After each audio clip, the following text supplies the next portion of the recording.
Hello guys, welcome to another interesting video in the code mode, and today we are going to learn how we can upload our local project into GitHub repository.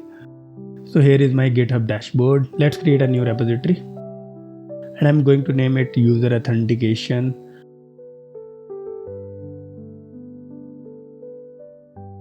And here you can add a description as well if you want, and I will keep this repository as a private. And I am also going to add readme file and git ignore, as it will not add unnecessary files into our project. And I'm going to select no template for this, and let's create a new repository. So here is our user authentication repo. Currently we have only two files, git ignore and readme file. We are in main branch and we have only one branch right now. If you want to upload a single file, then you can add it from here.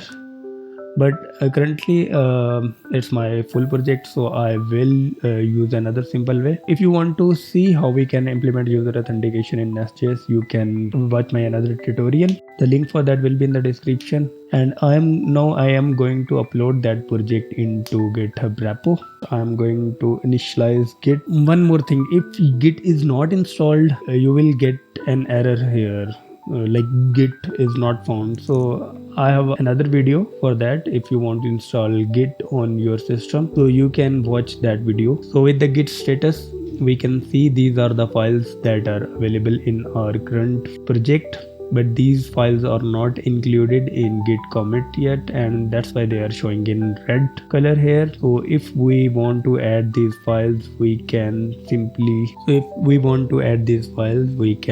do that by simply git add and then type the name. Now let's check with the help of git status. Now we can see in green color, so that means it is included in current commit. But in case if you want to add all these remaining files, once you can use git add dot command, it will add all these remaining files into our commit. Again with the help of git status, now we can see all these files are included in our current commit. Let's clear the terminal. The next step, we have to commit and I'm going to add this message with the help of this command git commit m.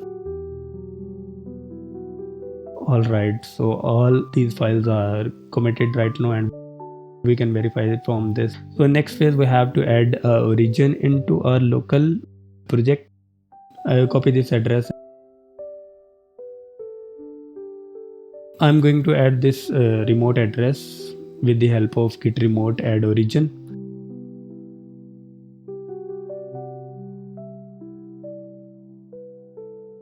Now let's try to push this branch into GitHub account.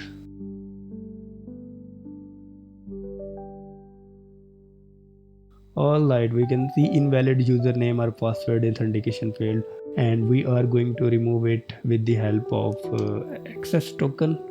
In past we can use username and password in this URL, but currently GitHub does not allow that, so we will create access token for that account and then add it here with the origin. If you already have access token, then you can use that, but make sure our current repository should be included in that. So let's create access token. Just click on your profile and then go to settings and then click on developer setting at last.